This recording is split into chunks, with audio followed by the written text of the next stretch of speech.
Hello and welcome to our weekly dialogue with Helga Zepp-LaRouche, the founder and chairwoman of the Schiller Institute. Today is April 12th, 2023. I'm Harley Schlanger and I'll be your host. To join in the discussion, you can send us questions at schillerinstitute.org. We'll see if we can get some of them on today.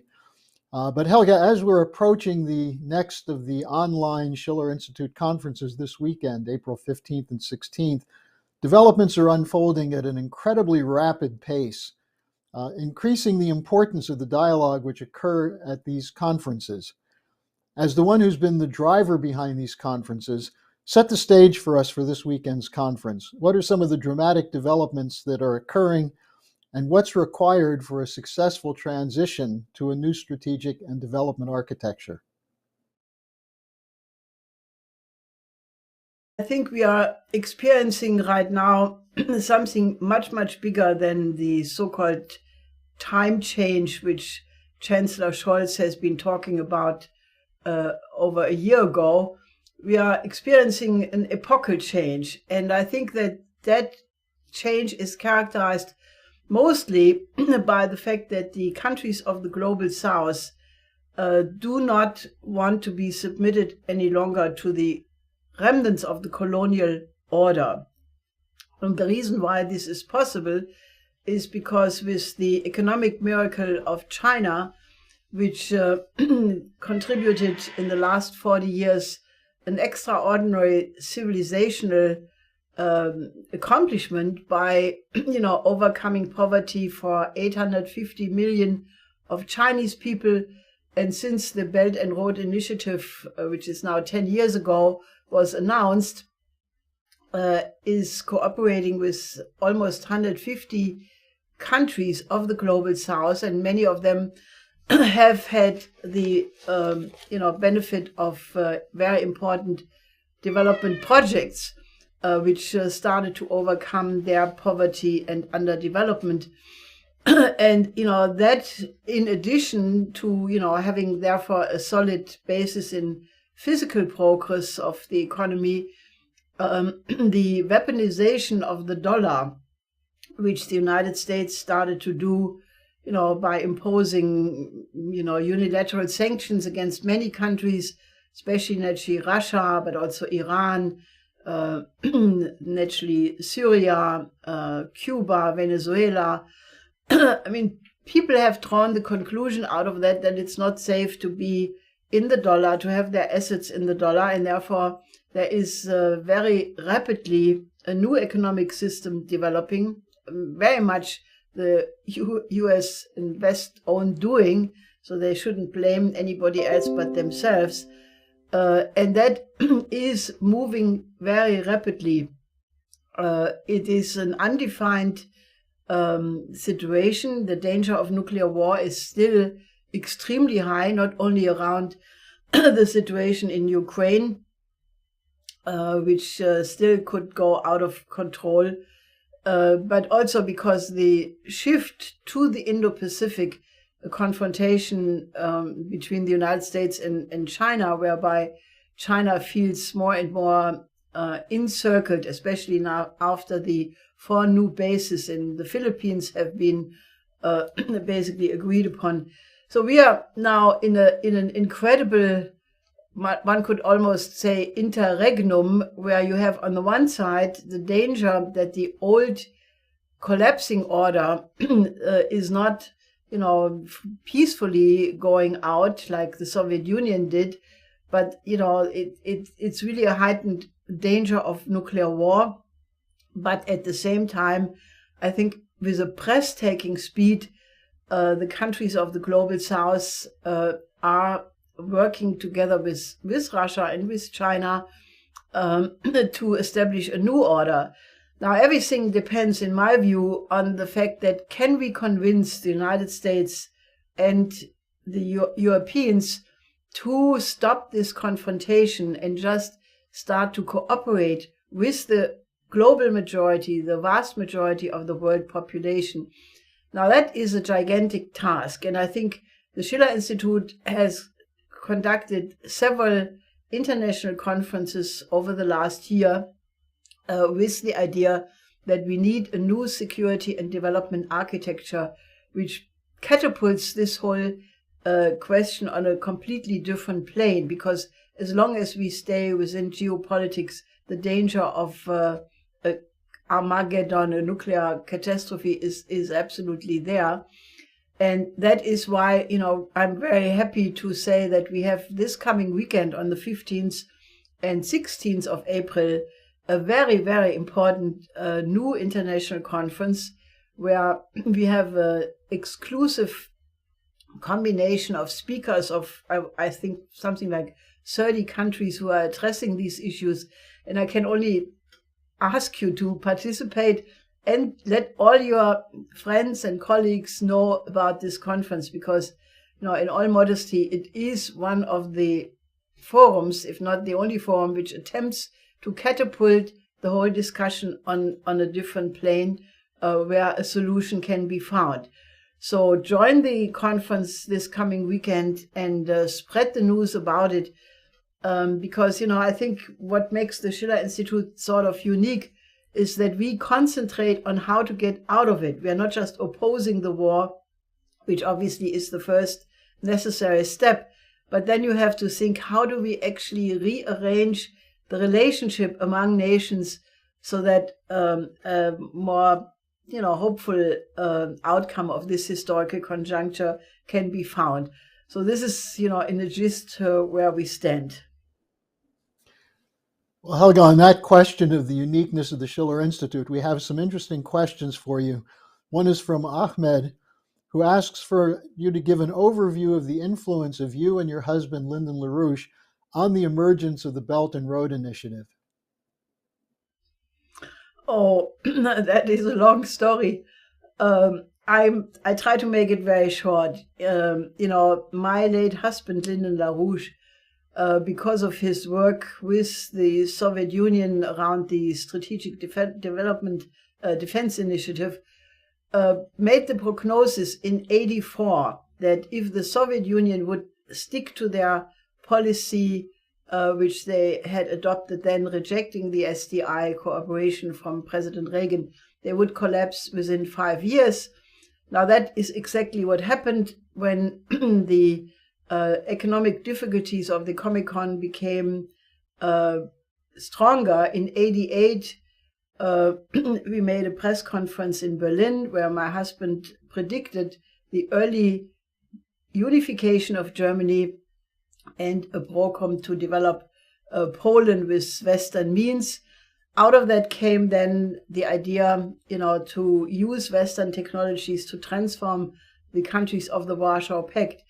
So when the wall came down in 1989, because we were focusing already on the reconstruction, of the devastated economies of the Warsaw Pact, we made a proposal which was called the Productive Triangle, which was the idea to take the region between Paris, Berlin, and Vienna, beef it up through investment in high technology, rapid maglev trains and other such investments, and then use that to bring modern infrastructure into the countries of the former Comecon.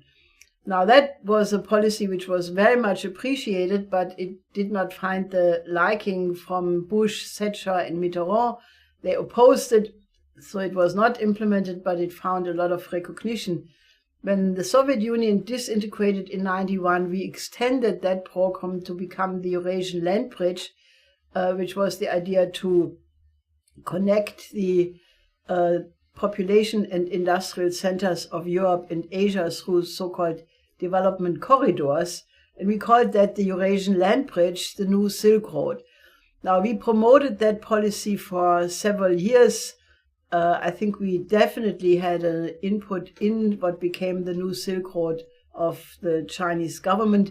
We had, in the following years, conferences in literally hundreds of cities in all US major cities, in many cities in Latin America, Asia, even some in Africa, so that basically it is very difficult to say how these ideas traveled exactly, because we influenced many, many forces around the world.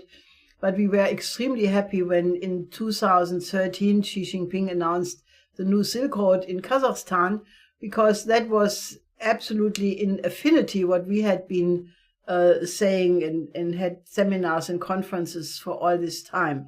So there's many more I could say about it. If you want to study it, we can help you to look at the chronology, which we published. You can read the book we published in 2014, The New Silk Road Becomes the World Land Bridge. We published several major studies about it, which you can also all find online. But that's the short answer. I think it's a very exciting development because, my late husband, and I joined him in that, we are convinced that the underdevelopment of the developing sector was something which had to be remedied, because it's not natural that the majority of the world would be in poverty. So it's now happening, and that's a reason to be extremely happy and optimistic. And all we have to accomplish is to get these, Westerners who have not really woken up yet, to get them to understand that that is their way out also, because they suffer an economic crisis. And the best they can do is join with the new Silk Road and the Belt and Road Initiative. Anyway, I'm getting too long already. Well, here's a copy of one of the reports that people can get from us to study this more. Helga, there are a bunch of questions that relate to what you just were talking about. Here's one from Svetlana, who said, wouldn't it be easier to convince some European Union members where citizens are pretty unhappy with their situation? Changing anything in the minds of the USA seems much less possible. What are your thoughts about that? Well, I'm sure that there are some, like Macron. Macron just went to China, and he made some obvious observations on the way back in interviews in the plane and with Les Echos, the French magazine, where he said the simple thing that Europeans should follow their own interest and not follow slavishly the US confrontation with China over the issue of Taiwan. Now, that's a pretty obvious thing because, if this conflict is escalating, it could be the trigger for World War III. And Macron said, well, Taiwan is not our issue. It's an internal issue of China. And there was a freak out occurred. You should see the hysteria with which some German politicians, like this unbelievable Norbert Röttgen, who is trying to prove that he is more Atlanticist than the Atlanticist, holier than the Pope, totally going out of their way to denounce Macron. But isn't it true? I mean, Taiwan is an internal affair of China. It has been established international recognized policy by the UN, by the UN Security Council, that there is a one China policy. Maybe these journalists who are now going, up in smoke, that they can't read or they haven't done their, first lessons in foreign policy. The one China policy is established international law. Therefore, Taiwan is an internal issue of China. So then Macron basically said, can you imagine a president of Europe, of France, says Europe should follow its own interest? Isn't that self-evident? I mean, only if you think, that the US and the European interest are 100% identical, would you think that this is an outrage to say. So, I think that let's hope that the more reasonable politicians listen to what Macron is saying. For example, in Germany, SPD faction leader Mützenich basically agreed with Macron, and I would hope that many more reasonable people are coming out doing so. But the majority of those people who spoke out in Germany went off the deep end. Let's see what our incredibly successful German Foreign Minister Baerbock accomplishes when she arrives in China today. von der Leyen didn't do so great. I think Michele Geraci, former state secretary of the economic ministry of Italy, characterized her trip as being completely damaging to the EU, damaging to business, damaging to China, damaging to international relations. Now that is what comes from Ursula von der Leyen. Let's see what Baerbock does, but I think it is quite right that Europeans should really stand up for their own interest, because, that is the best thing they can do to keep world peace. Well, I think you also answered the question we had from Nicholas, who wanted to hear your opinion of what's going on in France. Now, we have a question from Oscar Sanchetti, who asks, what is expected from African countries in the new paradigm, either as a bloc or as individual countries? How will this emerging world order, based on breaking with the existing unipolar order, how will that help Africa to develop? I think we are on the best way of accomplishing exactly that, because 54 nations of Africa, and that's all of them, refused to join the condemnation of Russia. And several of them decided to be neutral, and others outrightly did not take the side of NATO. Now that is very interesting, because as you know, that many politicians, Europeans and Americans, were running around in Africa trying to put pressure on the African nations to join with the so-called democracy, but they all refused. And I think that that is a sign of the new self-assuredness of African nations, who know that they have now partners, especially with Russia, who has historically a very positive reputation in Africa, but also especially China, because of its development policies, which are not debt traps, which the West is trying to say, but actually, bringing real development there. So, let's hope, if we get through this big storm, which is this geopolitical question I mentioned in the beginning, if we get through that, I think it will be very positive, because I think Africa is the continent of the future, because, the African population is about the youngest in the world. That means by 2050, Africa will have 2.5 billion people, and the vast majority of them will be young, under 20. That means we have to create urgently 1 billion productive jobs. And, if you do the right things now, education, infrastructure, health system, food production, well, then, I can foresee that with the African creativity and, people express the desire to develop, Africa will be the coming continent of the future. And, I think that should give inspiration and hope, not only to Africa, but to the whole world. Okay, you're listening to Helga Zepp-LaRouche. This is our weekly dialogue with her. And because of the conference coming up this weekend, she has time pressure, so we have time for one more question. But let me just make clear that people know you can register for the conference by going to schillerinstitute.com. But don't just register for yourself. Bring other people with you. That's the task that we have in front of us. And that actually gets to this next question I have for you, Helga, that came in from the chat room. How do we ensure that new paradigms are implied in line with the LaRouche vision without being hijacked by the usual suspects? At a community level, what would be the best form of organization to implement such principles?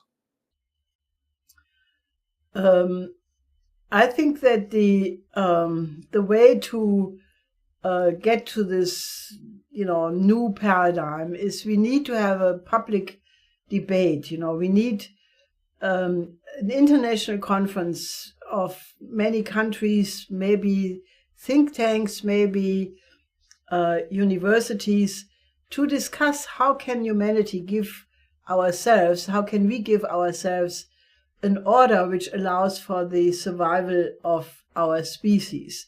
I mean, we are the intelligent, creative species in the universe, and it cannot be that, we ruin ourselves by blowing ourselves up in a nuclear war.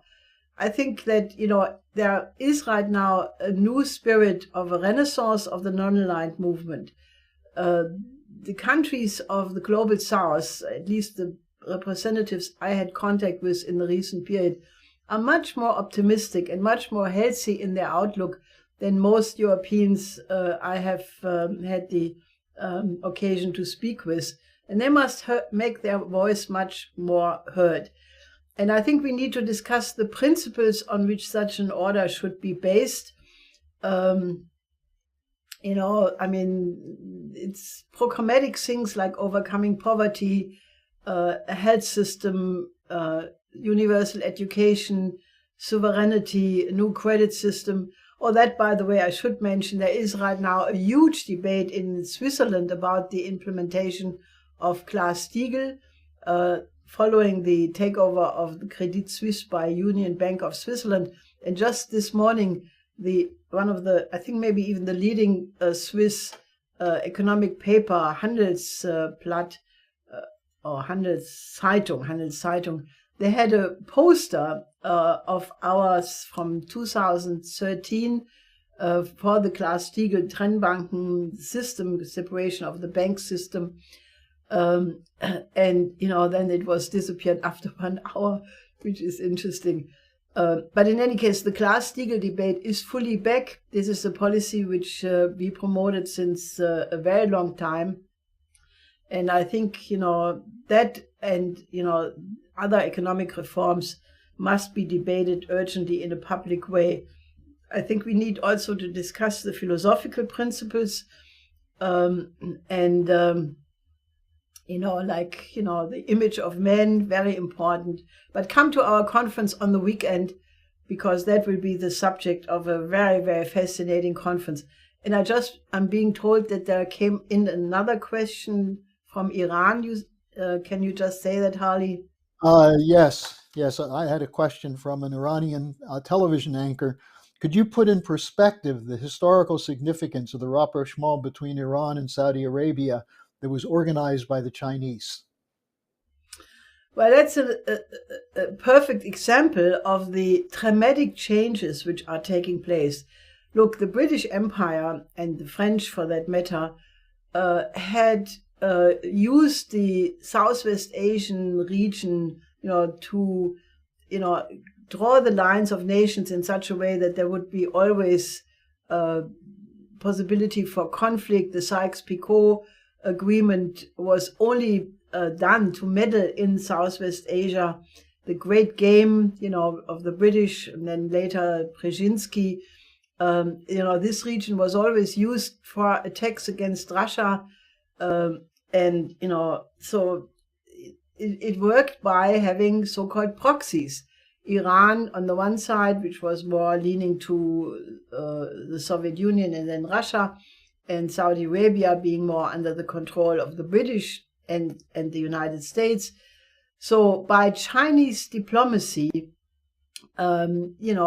mediating successfully an agreement whereby Saudi Arabia and Iran are basically taking up diplomatic relations, a complete miracle is happening, because now the proxy character of all the different forces in Southwest Asia is vanishing.